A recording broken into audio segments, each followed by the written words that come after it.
Bonjour tout le monde. Alors, c'est reparti pour une petite vidéo. C'est 4 Picasso. Je ne sais pas si vous reconnaissez. Bon, c'est des pièces qu'on change souvent. Donc Vanegère. Sur le 1,6 litre, 110 chevaux. Sur le HDI bien sûr. C'est simple. Donc les symptômes, sur l'autoroute, les alarmes se sont allumées. Défaillance boîte à vitesse auto, défaillance ESP et frein de parking défaillant. Avec le voyant service d'allumé. Au bout d'un moment, si vous continuez à rouler avec ce défaut-là, si vous revenez au point neutre et que vous voulez repartir, les vitesses se passent qu'aux palettes. Et impossibilité d'aller plus haut que la 3e vitesse. Donc vous êtes obligé d'arrêter le véhicule, de l'éteindre, le contact, de le rallumer pour que le voyant s'en aille. Et ça revient au bout d'un moment quand la vanegère veut s'ouvrir, donc c'est-à-dire sur un rythme constant comme sur l'autoroute. Car si vous êtes tout le temps en train d'accélérer, de passer des vitesses ou de rétrograder, la vanegère n'est pas pilotée. Donc du coup, c'est ce qui fait que justement on a le problème dans le cas. Donc la mienne a été nettoyée, mais elle doit avoir un point dur à chaque fois qu'elle est pilotée électriquement. Donc il doit y avoir un point dur, c'est décelé par le moteur électrique et du coup ça met tout en défaut jusqu'à éteindre la voiture et redémarrer. À chaque fois ça revient. Voilà pour les petites causes de la vanne EGR. Bien sûr, je suis en boîte auto mécanique, robotisée mécanique exactement. Donc c'est pour ça que j'ai le défaut anti-défaillance boîte à vitesse auto. C'est une stratégie de la marque qui veut m'embêter pour que j'aille au garage alors que le véhicule fonctionne très bien et la vanegère n'est pas restée en position ouverte, donc c'est juste pour m'embêter. C'est pour ça qu'à chaque fois que vous enlevez le contact, donc vous éteignez la voiture, vous redémarrez, en général le défaut s'en va. Parce que tant qu'elle n'est pas pilotée électriquement, du coup, il n'y a pas lieu d'allumer le défaut, parce qu'elle ne décèle pas le point dur au moment de son ouverture. Donc voilà, c'est facile, hein. La partie ici, on voit la soupape qui est à l'intérieur. Donc quand elle a un point dur, le petit piston qu'on voit là, hein, on voit juste l'axe. Et quand il y a un point dur, elle a du mal à s'ouvrir et le moteur électrique, lui, de son temps de réponse, voit qu'il y a un problème et envoie le défaut. Donc après, si c'est un défaut électrique comme moi, mécanique, mais qui donne un problème de, voyant défaut, euh, on est obligé de changer le complet, parce qu'une fois qu'il y a un point dur dedans, même avec des nettoyages, alors vous pouvez nettoyer tout, ça repartira, mais ça ne va pas tenir. Et sinon, des fois, donc moi je l'avais déjà nettoyé, souvent c'est que c'est bouché ici et là, nettoyé à l'essence, vous pouvez redémarrer. Moi ça a tenu 50 000 km, donc ça vaut le coup de le faire au moins une fois. Donc là pour la mienne, elle est foutue. Alors, j'ai déjà attaqué. Comment ça se passe? Donc on a notre petite durite là qui est ici, notre grosse durite même, on va dire. Donc on l'enlève. Hop. On va déboîter, donc ça on la met sur le côté, il n'y a pas besoin d'enlever. Ce qu'on va faire c'est la place, parce que là, donc, en direction de mon doigt, la vanegère se trouve derrière. Donc il va falloir qu'on enlève cette durite là, qu'on enlève la batterie et tout le reste. Donc peut-être je verrai bien, peut-être le filtre à gasoil pour faire la place, à mon avis c'est peut-être sûr. Et pour arriver normalement avec la batterie, le filtre à gasoil enlevé et les durites d'air, normalement on a accès à cette vanne EGR. Donc on va démonter au fur et à mesure, parce que je me rappelle plus s'il y a autre chose à faire. Mais dans tous les cas, c'est quelque chose qui est long. Donc ça se fait bien, mais c'est long. Donc voilà. Et pour rajouter aussi pour le défaut, en termes de défaut, moi ce qui s'est passé, c'est dans le cas où il y a un point dur avec la vanne EGR.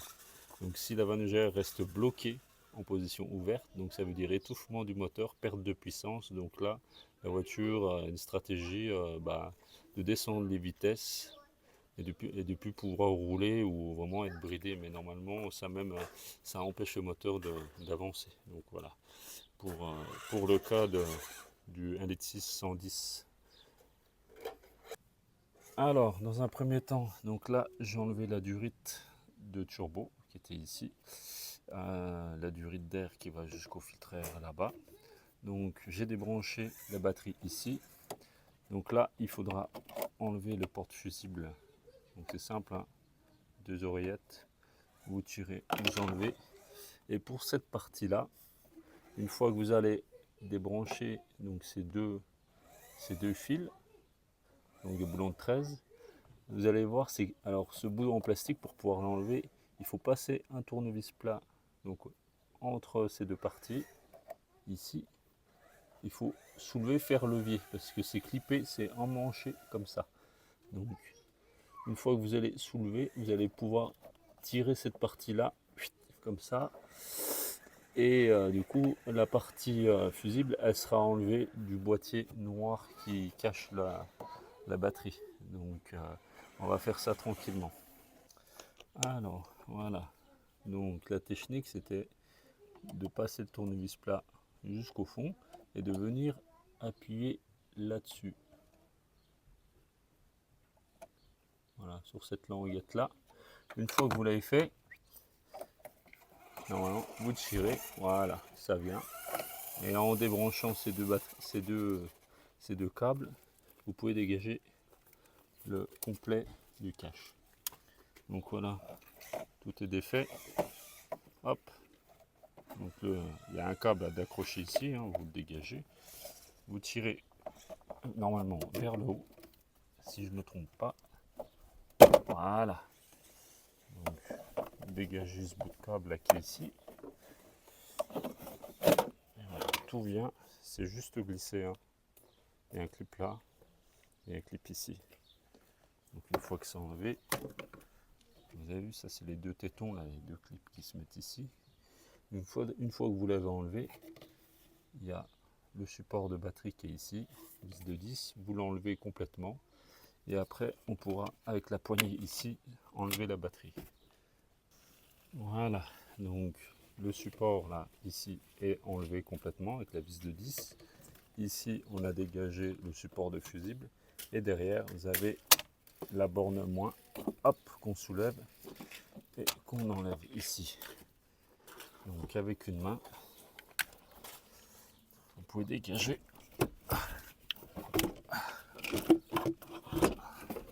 Hop là, attendez, désolé pour la qualité de la vidéo.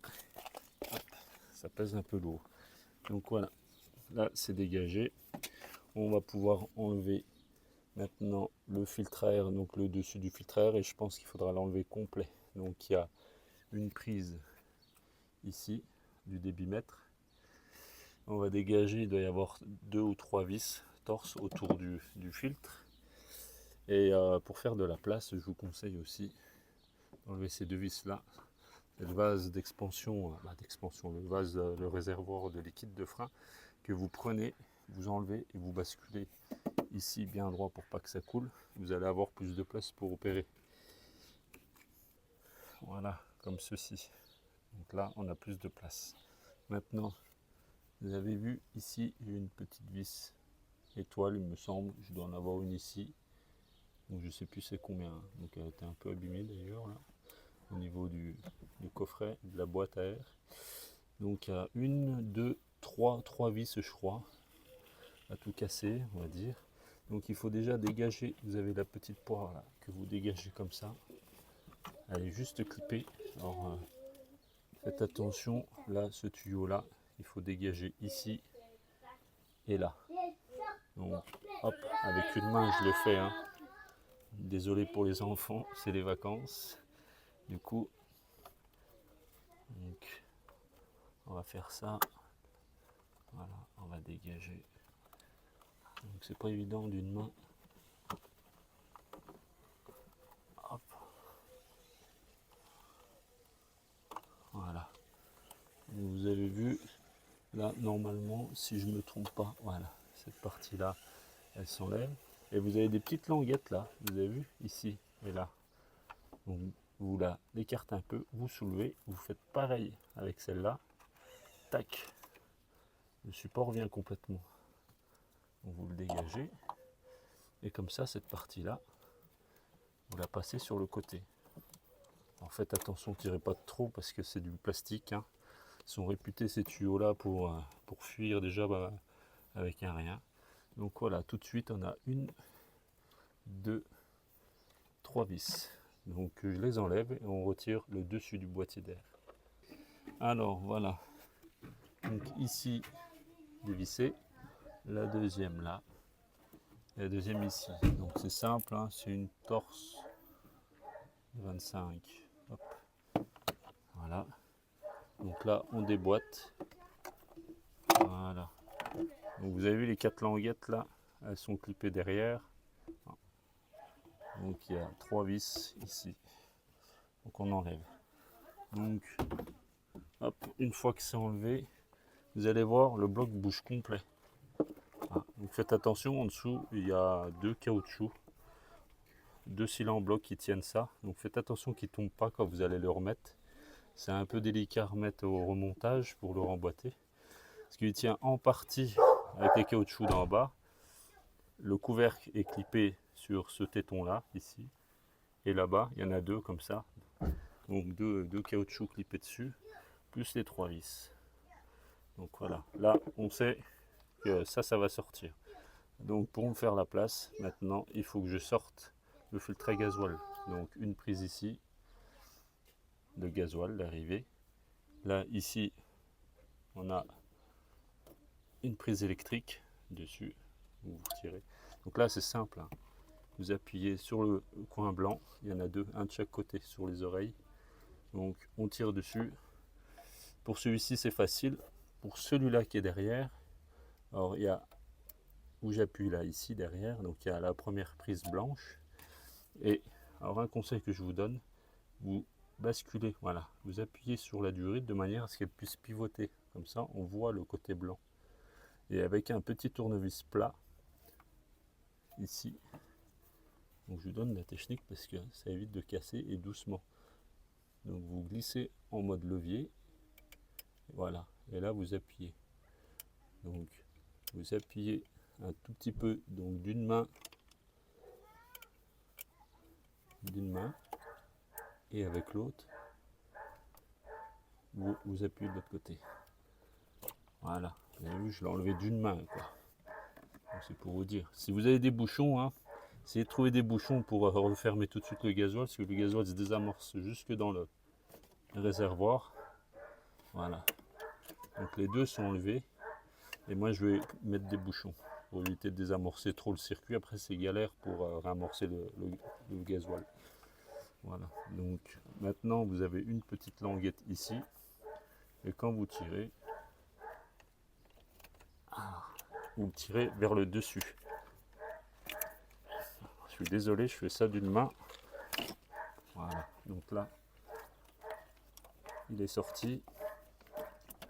Donc je sais pas si vous voyez cette languette là, elle est dégagée.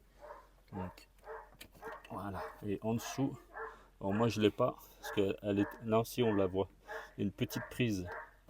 Donc la petite prise électrique, celle-ci elle sert à rien, c'est une option. Donc vous pouvez la débrancher. Alors bien penser à bien la remettre. Alors attendez, juste avec une main, vous allez comprendre. Voilà. Alors, voilà. C'est d'en mettre pas partout. C'est cette petite prise là qui est sous le filtre à gasoil. C'est la bleue. La verte est au-dessus, la bleue est en dessous. Donc vous pouvez la dégager. Vous êtes tranquille. Voilà, donc c'est tout enlevé. Petit bouchon, moi c'est ce que j'ai, c'est ce qu'on nous file avec les filtres à gasoil. Je les ai mis de côté. Et comme ça, vous les glissez à l'intérieur. Voilà. Donc ça empêche quand même l'air de rentrer en abondance. Et puis parce qu'après, vous voyez la petite poire d'amorçage qui est ici, là, c'est pour amorcer tout le circuit. Et des fois, quand il y a beaucoup d'air dedans, ça peut durer une demi-heure, 3/4 d'heure si vous flinguez pas la poire, parce que c'est fragile à force de les utiliser. En vieillissant, ça sèche et puis c'est du plastique. Donc moins vous avez à pomper dessus et mieux c'est. Alors ensuite, Là, vous avez une prise ici. C'est du même style que le filtre à gasoil. Donc vous le débranchez, c'est la pompe à vide, c'est l'assistance de freinage. Donc ça va faire un petit bruit.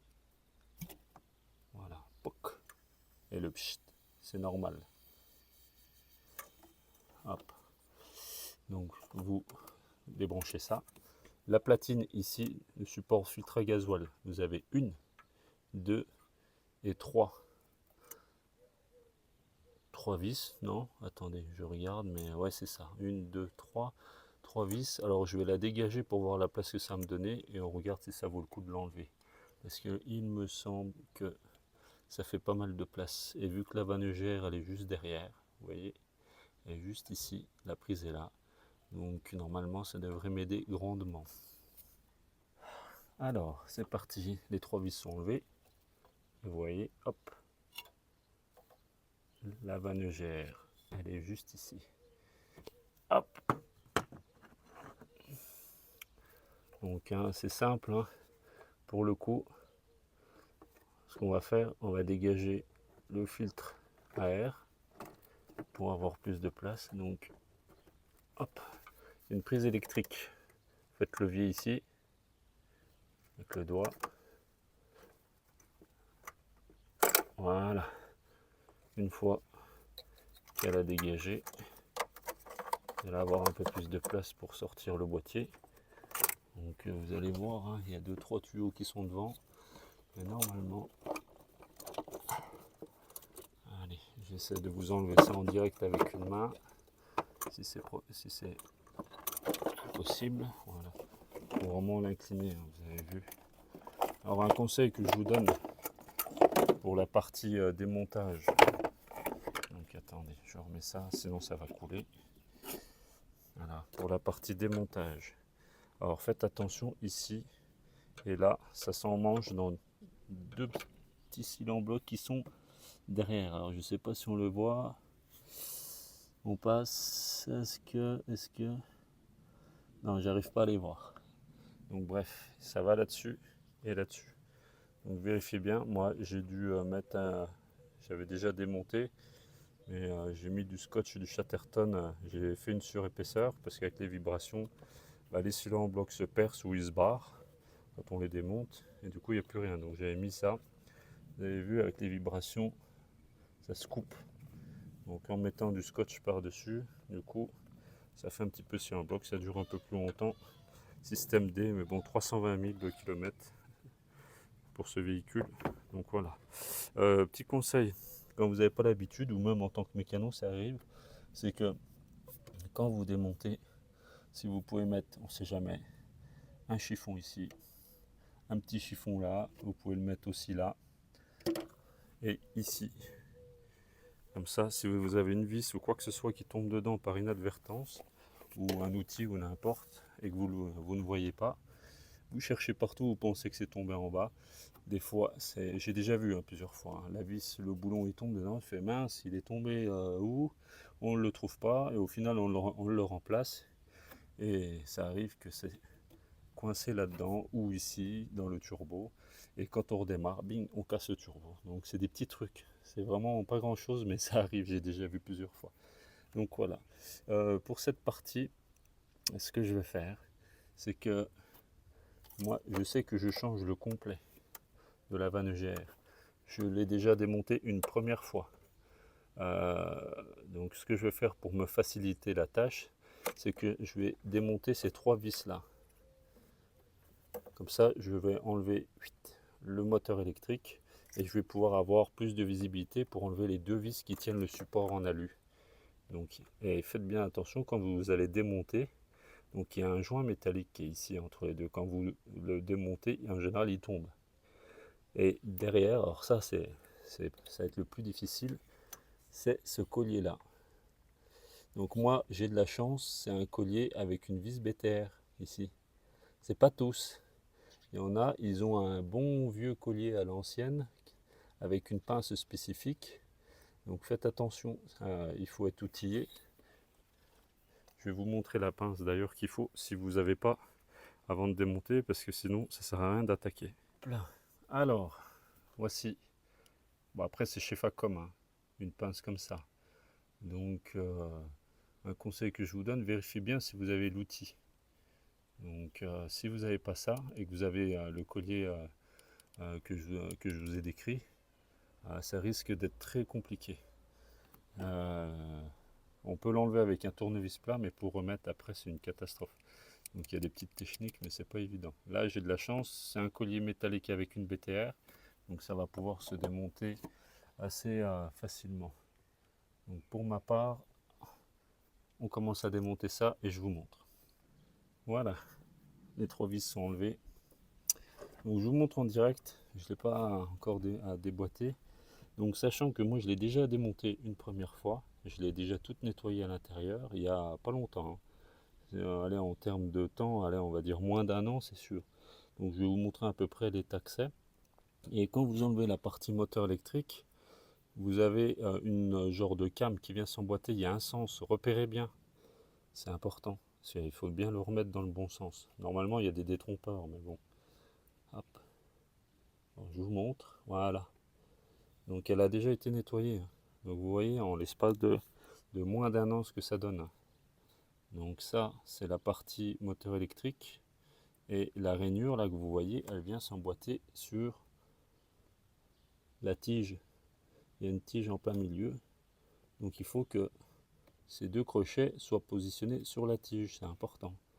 Si vous ne faites pas attention à ça, quand vous allez la remonter, dans le cas où vous démontez que pour nettoyer, vous n'allez pas tomber dessus. Et c'est ce qui sert. Donc elle fait en pivotant sur elle-même, en tournant. Ce crochet là, quand il tourne, vous voyez, il y a la barre qui est en plein milieu. Elle est dans un excentrique. Donc quand elle tourne, ça fait lever ou descendre le piston. Donc voilà. Et à force de monter, descendre, ça, il y a toute la calamine parce que c'est des grosses températures, hein, les gaz d'échappement. Donc sortent, passent par là et ça laisse de la merde partout. Voilà, tout simplement. Donc pour cette partie-là, c'est fait.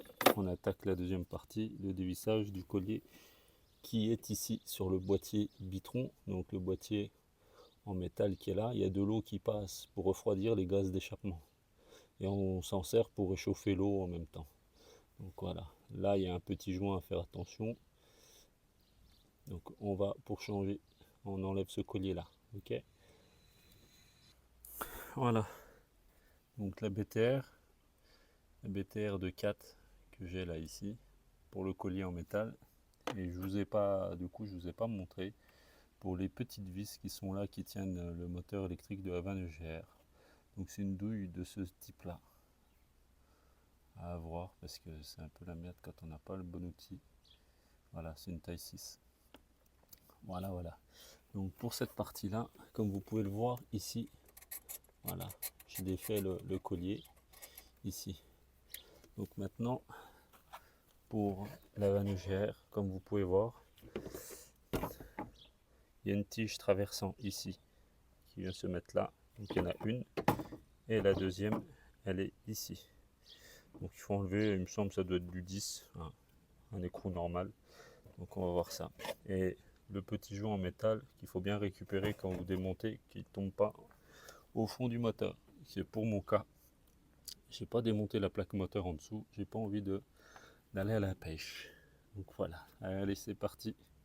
Alors petit conseil, parce que j'ai galéré un peu. Voilà, petit cliquet, grande rallonge, un cardan et une douille de 8 longue si vous voulez la choper. Donc c'est pour cette vis, pour cette partie là, la tige traversante là. Voilà. Donc vous pouvez voir.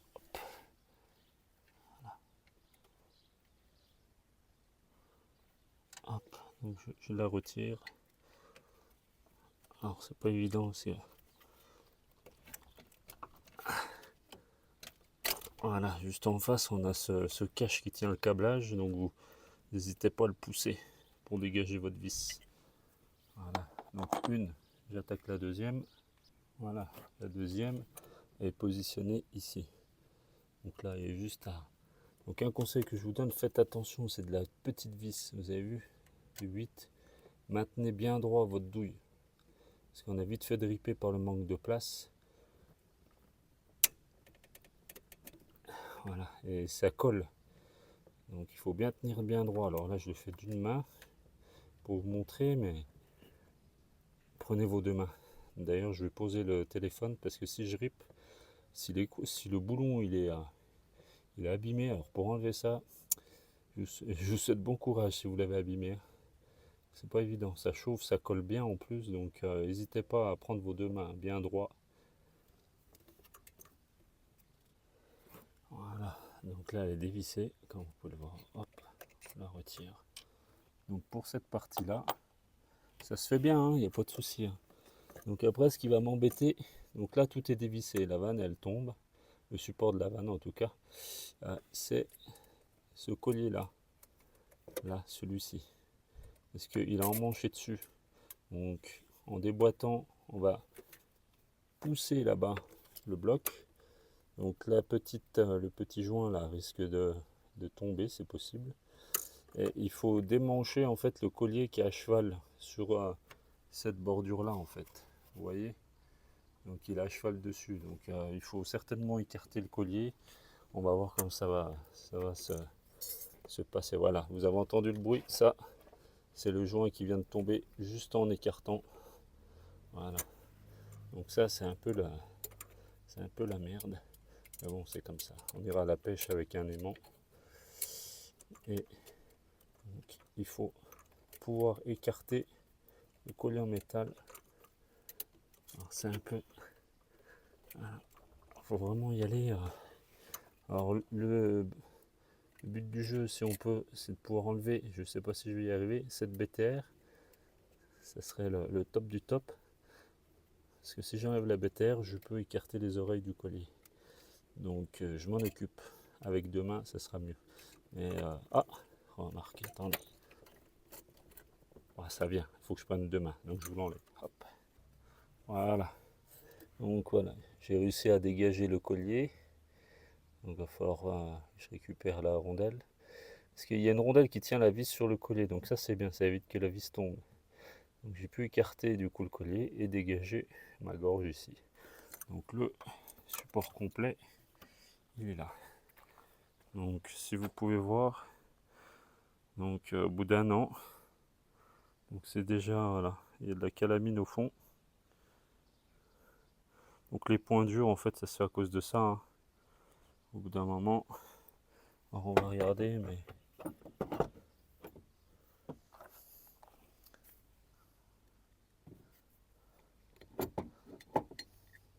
donc si ouais.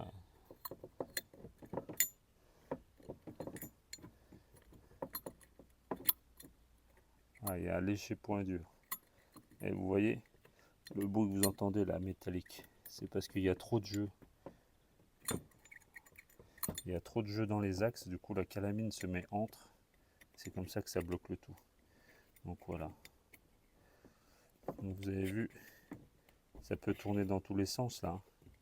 Donc vous avez un centreur qui est ici, un détrompeur, un petit et un grand normalement il me semble. À l'œil peut-être il y a un petit et un grand. Donc il faut bien repérer de comment vous avez enlevé tout ça. Parce qu'après pour retrouver le bon sens, après c'est rigolo. Donc voilà, et pour la partie, bah vous voyez, hein. Donc je sais pas si on va... Hop. Donc l'axe que vous voyez, il est complètement calaminé. Mais bon, après c'est des gaz d'échappement. Hein. C'est pas non plus... La dernière fois quand je l'ai enlevé, le trou il était tellement petit de ça, je crois. Il y avait tellement de calamine dedans qu'il n'y a plus rien qui passait. Donc là, à première vue, c'est propre, entre parenthèses.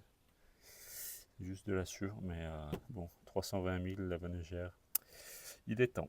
Merci à elle. Voilà, alors, ne pas oublier, surtout, c'est important, je vous le dis. Donc, vu que le joint, comme dans tous les cas, je l'avais déjà démonté, il était déjà tombé, on ne peut pas le récupérer comme ça. Ou alors vraiment préparer un aimant comme celui-ci.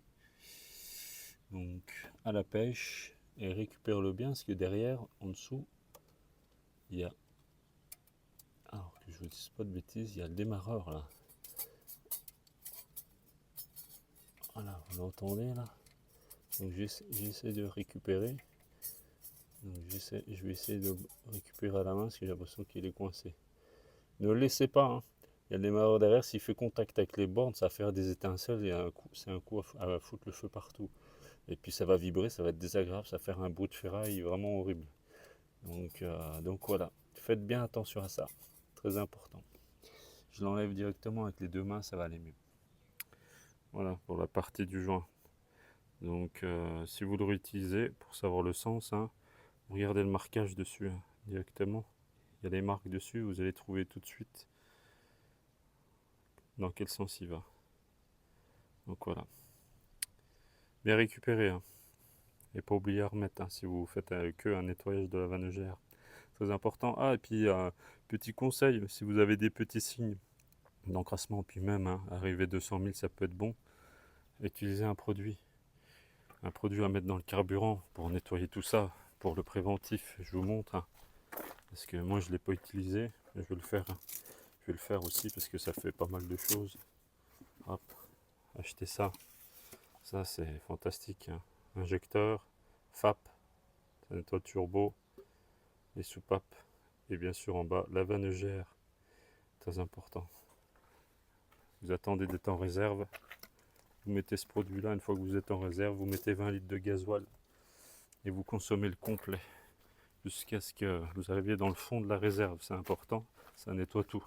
Arriver 200 000 et passer 200 000, je vous conseille de le faire après une fois par an. Ça lui fait du bien. Ça coûte une quarantaine d'euros, la marque Bardal. Ça nettoie bien, c'est préventif. Voilà, voilà. Petite présentation du coup du joint. Donc un conseil que je vous donne pour l'avoir fait déjà une première fois, vous faites prendre légèrement la vis du collier de manière à ce qu'elle ne tourne pas dans le vide une fois que vous l'avez mis en place. Donc légèrement, une fois que vous avez fait ça, vous mettez bien les deux vis qui fixent la vanne-gère comme ceci. Parce que le problème que vous avez, alors je vous souhaite, c'est pas évident à faire. Hein. Moi, je me suis amusé 2-3 fois, donc il y a un aimant pour le faire. Hein, parce que j'ai dû m'y prendre 2 ou 3 fois, voire 4 je crois à chaque fois. Quand vous passez la vanne-gère, le joint a tendance à tomber parce qu'il est un petit peu incliné de par sa position. Et du coup, vu qu'il faut enfiler ça en même temps sur le boîtier Bitron ici, donc il y a une gorge à faire, il faut bien l'emboîter, bien mettre le collier correctement. Et vous avez vu, l'emplacement il est là. Donc le joint il se met ici, sur cette embase là. Donc vérifiez qu'il n'y a rien. Vous passez la main comme ça là. Il ne faut pas qu'il y ait de merde qui traîne. Hein. Vous grattez un petit peu avec du papier de verre le plan. Ça vous êtes sûr. Nettoyez au nettoyant frein, séchez et vous l'enfilez comme ça. Voilà.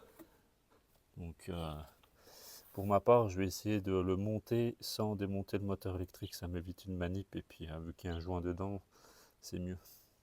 Donc je me lance comme ça, parce que la dernière fois j'ai fait un nettoyage, j'ai dû démonter les deux parties, donc c'était plus facile. Donc ça sera un peu plus compliqué pour la partie entière, mais bon, ça se fait. Alors, bonne nouvelle, tout est en place. Pour ma part, j'ai galéré un petit peu. Alors déjà, petit souci que j'ai eu, c'est que moi ici, alors le boîtier d'eau que vous voyez là, il a été, qui est un noir là, c'est ce gros boîtier là. Donc il a été changé. Quand j'ai changé aussi ce collier là qui est ici. Parce que c'était un collier attache rapide du même style que ça. Donc pour enlever, quand tout va bien, c'est nickel. Mais souvent la languette qui est ici là, elle casse. Donc quand ça casse, c'est en position tout le temps ressort fermé. Donc une fois que c'est cassé, bon courage, une pince coupante, il faut le casser et vous le dégagez, ça vous y gardez pas. Et vous remettez des colliers classiques bleus là comme j'ai là. Donc il est bleu, c'est juste voilà, c'est un collier parmi tant d'autres. Hein. Ce collier là c'est le plus fiable, comme ça vous êtes tranquille. Donc du coup, ce qui s'est passé, moi j'ai été embêté car ce collier là était trop sur la gauche. Du coup il m'empêchait d'enfiler la vanne gère correctement, parce que comme vous pouvez le voir, le collier qui est derrière, voilà, que j'ai remis d'ailleurs, est à cheval sur le rebord, la gorge du boîtier Bitron et la gorge de la vanne GR. Donc il prend les deux en sandwich. Je sais pas si, alors j'essaie, voilà, de le voir de profil. Donc quand c'est comme ça, tout est bien. Mais par contre, quand il faut tenir les deux vis droite et gauche avec le joint en métal entre les deux qu'on aperçoit juste ici, là, sur la bordure, eh ben, je vous garantis que c'est du sport. Je me suis bien amusé. Donc j'ai dû recommencer au moins 5-6 fois. À chaque fois que j'ai voulu le mettre en place, le joint métallique tombait. Donc je le reprenais, je le remettais. Et voilà, donc pour le faire du premier coup, vous inquiétez pas, hein, c'est un peu galère. Il faut avoir de la patience. Pas avoir d'enfants dans les pattes. Donc pour mon cas, là, ils sont partis, donc c'est super. Et voilà, être méthodique. Donc ça se fait, hein. Du coup, j'ai pas eu besoin de démonter le moteur électrique sur la vanne EGR, donc ça m'arrange. Et le collier, alors je vous avais conseillé de mettre le collier en métal sur la vanne EGR. Donc ça m'a plus embêté qu'autre chose pour le cas échéant, car la première fois que je l'ai fait, moi j'ai dû démonter ces deux parties, le moteur électrique et la vanne EGR. Donc pour remonter, vu que j'avais nettoyé la vanne, la partie du dessus était enlevée, c'était plus facile pour moi de remettre le collier. Là, si vous changez la vanne comme moi complet et que vous ne voulez pas la démonter, du coup, j'ai dû enlever le collier en métal, l'ouvrir un tout petit peu, dévisser donc la petite vis de bétaire, je l'ai dévissée vu qu'elle tient avec une rondelle, donc elle reste dessus. Et je l'ai mis à cheval sur le collier Bitron, sur le boîtier Bitron, pardon. Donc je l'ai mis posé tout à gauche, en dehors de la gorge, posé dessus, et j'ai enfilé la vanne parce que sinon elle se met en travers et il y a impossibilité de visser les deux grandes tiges de fixation avec le joint en métallique sans qu'elles se mettent en travers. Alors un conseil que je vous donne, ça fait beaucoup de conseils, mais si vous sentez que la vis ne prend pas à la main, ne forcez pas, ne mettez pas un coup de clé car vous allez foirer le filetage. Et foirer le filetage ici, je vous préviens directement, hein, c'est le bloc moteur, hein. Donc si vous foirez ça, c'est pas la peine. Donc mettez en place votre boîtier.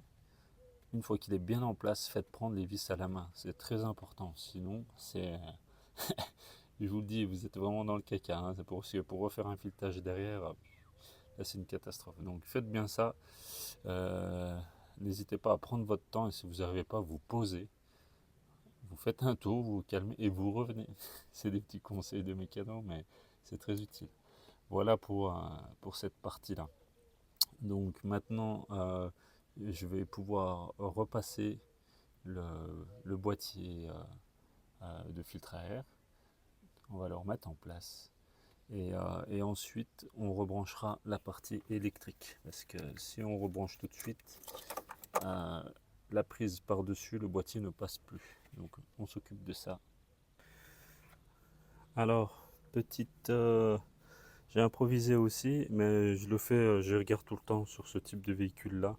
Alors, au bout de plus de 300 000 km, hein. Donc, comme vous pouvez voir, le boîtier, ici, il est fait en deux parties. Il est clippé là, ici, là. Ok. Toute cette partie-là, c'est clippé aussi. En vieillissant, ça bouge dans tous les sens. Ça, malgré que ça soit emboîté, il y a un jour de ça qui se fait entre les deux. Ça veut dire qu'il y a de l'air qui rentre ici, ici et là. Alors non seulement ça vous fait un bruit sourd, voilà, il y a une séparation au fond là, donc on voit les vis. Donc c'est du système D, hein, plus de 300 000, hein, je ne veux pas racheter un truc. Donc 3 vis dans le fond pour faire la jointure. Donc une ici, une là et une là à l'ancienne, hein. C'est les vis de récupération. C'est pas très joli, mais bon, ça se voit pas. Mais en attendant, ça maintient la boîte à air bien hermétique. Et ça vous évite quoi alors tout ça? Ça vous évite une surconsommation déjà au niveau du véhicule. Parce que le débitmètre d'air, il est censé calculer l'air qui rentre dans votre moteur et il calcule que ce qui passe par le débitmètre d'air. Et s'il en passe à travers la boîte d'air, donc forcément il ne le prend pas en compte, le mélange n'est pas bon, donc vous allez avoir une surconsommation. Et ça peut vous guider aussi au niveau du bruit, parce que souvent on a un bruit rauque, comme si on avait déboîté un tuyau ou quoi que ce soit. Il y a beaucoup de ces types de véhicules-là, c'est souvent quand on les entend passer. Donc voilà, faites ça un conseil, ça vous évitera de consommer et ce bruit qui n'est pas terrible, quoi. Donc voilà. Alors voilà, j'ai passé le boîtier d'air. Donc comme vous pouvez le voir, alors là j'ai deux trois. Bien faire attention. Voilà, deux. Hop. Voilà. Et faire attention de tout passer comme avant. Hein. Faut vraiment, il faut qu'il n'y ait rien qui frotte. Hein. Donc le boîtier d'air, il est passé. Alors, une fois qu'il est passé, donc il est emboîté sur un seul. Donc il y a un téton en dessous du boîtier d'air. Il est emboîté sur une seule fixation pour ma part. Donc c'est pour ça que j'avais qu'un seul scotch. J'ai plus le caoutchouc dessus, il a dû tomber ou il a moisi et ainsi de suite. Donc c'est pour ça que j'ai mis du scotch Chatterton autour de mon téton de fixation à boîtier d'air en dessous. Et une fois qu'il est passé dans sa fixation, vous voyez, tant que vous n'avez pas remis le couvercle vissé dessus et clippé ici et sur le côté là, il y en a un deuxième qui est derrière la poire. Tant que vous ne l'avez pas clippé, avec la durite mise aussi là, il bougera. Donc faut pas vous inquiéter, c'est normal. Donc je vous montre, je remonte tout ça, je remets le couvercle et je vous montre ça. Alors dans un premier temps, ce que je vais faire avant de remettre le couvercle, le filtre à gasoil aussi. Parce qu'une fois que le couvercle est posé, le dessus le tuyau du dessous du couvercle en fait passe juste au-dessus. Donc ça vous empêche de mettre le filtre à gasoil. Donc je remets le filtre à gasoil.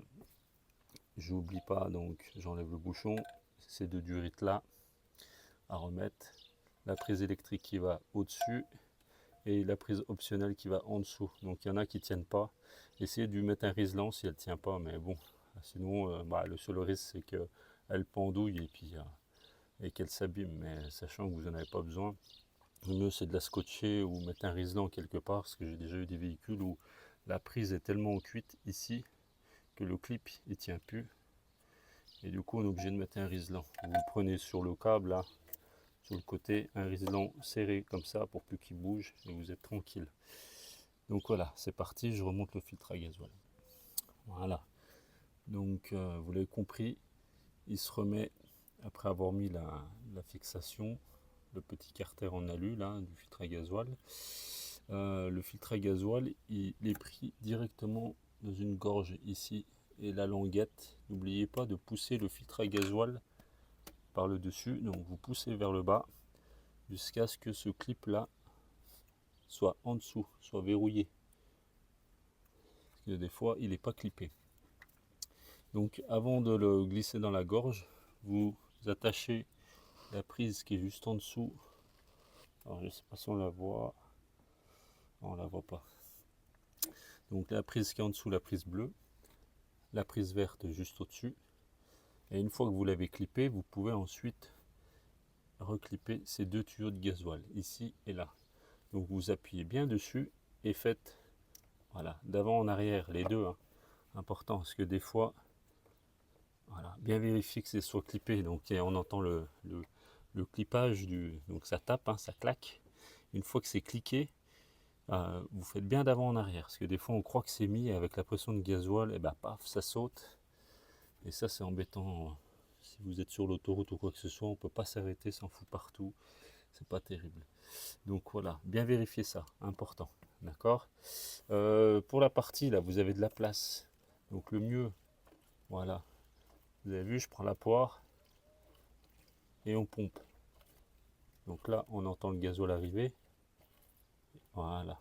Donc pour ma part, c'est plus facile. Le filtre à gasoil n'a pas été changé. J'ai remis l'ancien. Donc il y a déjà du gasoil dedans. Et le fait d'avoir mis le petit bouchon dans ce tuyau là, ici, ça m'a empêché que le système se désamorce complet. Donc c'est facile quand j'ai voulu enlever, donc moi j'ai ça, hein, j'ai récupéré ça dans les kits filtre à gasoil, ils vous donnent ça. Gardez-les au cas où, parce que vous le remettez à l'intérieur. Et d'ailleurs j'ai tellement eu du mal à l'enlever, parce qu'il y a un effet d'aspiration qui fait que le liquide veut retourner dans le réservoir. Donc ça maintient le bouchon vraiment étanche. Du coup le gasoil il se désamorce pas. Donc vous avez vu, j'ai appuyé 3 fois dessus quoi. Là elle est déjà dure, elle est remplie. Donc ça veut dire que j'aurai pas de mal à redémarrer. Donc ça c'est une bonne chose. Maintenant que le filtre à gasoil est mis, donc je vais pouvoir remettre le couvercle du filtre à air. Alors pour la partie filtre à air, vous voyez, on a une, deux, trois vis, c'est toujours les mêmes, hein. Pensez bien à ces trois loquets là, vous voyez, donc en fait c'est quatre loquets, ça fait levier en fait si vous préférez. Donc il faut bien les enfoncer ici. Vous avez 4 encoches, donc vous les mettez en position plongeant, le couvercle en position plongeant, vous mettez les 4 tétons dans les trous, et une fois que vous êtes dedans, vous rabattez. Faites attention de ne pas pincer le filtre à air, il faut bien qu'il soit mis dans sa gorge, et vous rabattez de manière à pouvoir faire prendre les filetages, alors les filetages des vis qui sont ici et sur les côtés. Et un conseil que je vous donne, faites-les prendre 2-3 tours chacun, ne vissez pas à fond. Le véhicule là, vous voyez là, ce qui se passe, là, ça a cassé ici, parce que souvent, donc l'ancien propriétaire je pense, ou en garage, c'est qu'ils vissent en premier celui-ci, il est facile d'accès, ils le vissent à fond, donc ils le font prendre en travers, ils font pas gaffe, et après ils font les autres en général, ou l'inverse, hein, ils ont vissé les 2 premiers à fond, et vu que c'est pas mis en place, le troisième, il part un petit peu en sucette et ça dérive, donc ça casse le plastique, et c'est moins étanche du coup. Et ça plus ça plus ça, quand c'est plus étanche du tout, surconsommation, et c'est vous qui payez. Voilà. Ah oui, pas oublier, donc les 2 caoutchoucs là qui sont ici. Hop, vous voyez. Donc c'est ici que ça vient se clipper. Donc il y en a un autre qui doit être, hop, qui doit être ici. Je sais pas si on le voit, voilà, au bout de mon doigt, ici. Donc vous enfilez ça, vous remettez le couvercle, vous clippez et vous revissez. Bon, après le mieux, si vous ne voulez pas vous embêter, vous clippez les 2 bouts de caoutchouc une fois que vous avez tout revissé. Une fois que c'est mis, hop, vous reclippez dessus, vous allez voir, ça ne va plus bouger. Alors voilà, donc vous voyez, là, pour la partie clip, ici, vous avez vu, il n'y a plus rien qui bouge.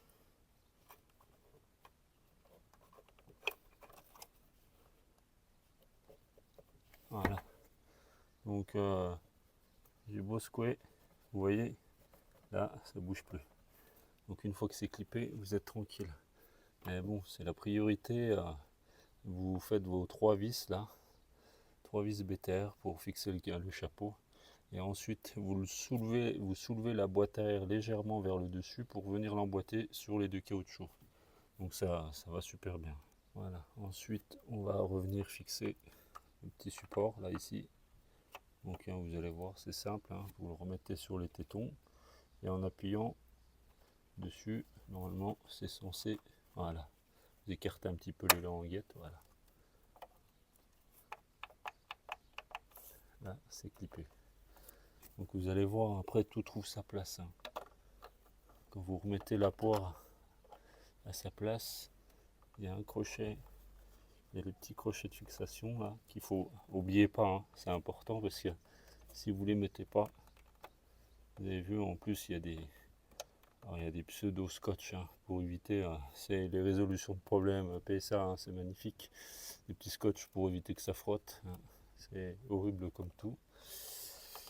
Donc hop, on remet tous les crochets et là tout est fixé.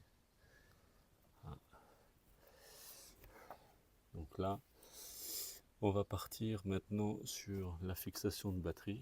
On va pouvoir remettre la batterie. N'oubliez pas de rebrancher votre débitmètre d'air, parce que si vous oubliez de le brancher et vous mettez le contact, boum, vous avez un défaut et il faut passer à la valise. Là c'est chiant. Donc voilà, vu que j'ai pas la valise, on va éviter.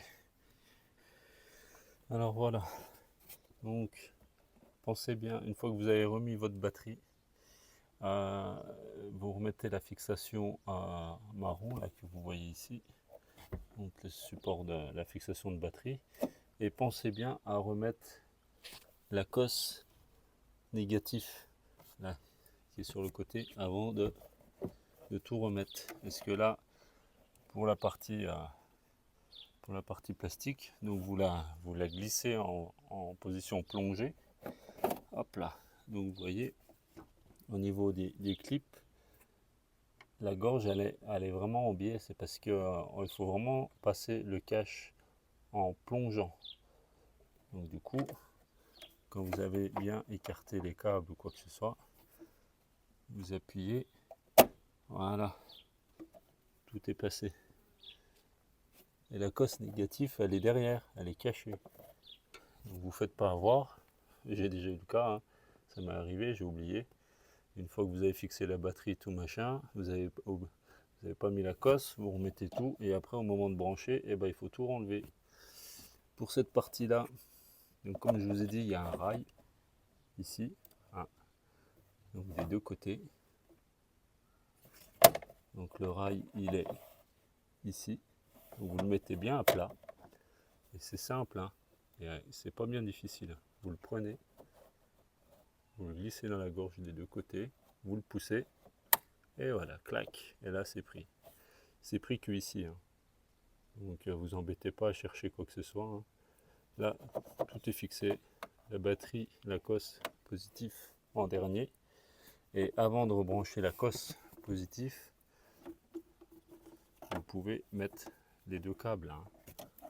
Donc après, le sens, normalement il n'y a pas de sens, c'est la même platine, hein, c'est une alimentation. Donc retrouvez la position des câbles là. Donc au feeling c'était comme ça, ou sinon vous revenez sur la vidéo au tout début si vous avez un doute. Mais c'est la même platine, c'est une alimentation générale, donc c'est pareil.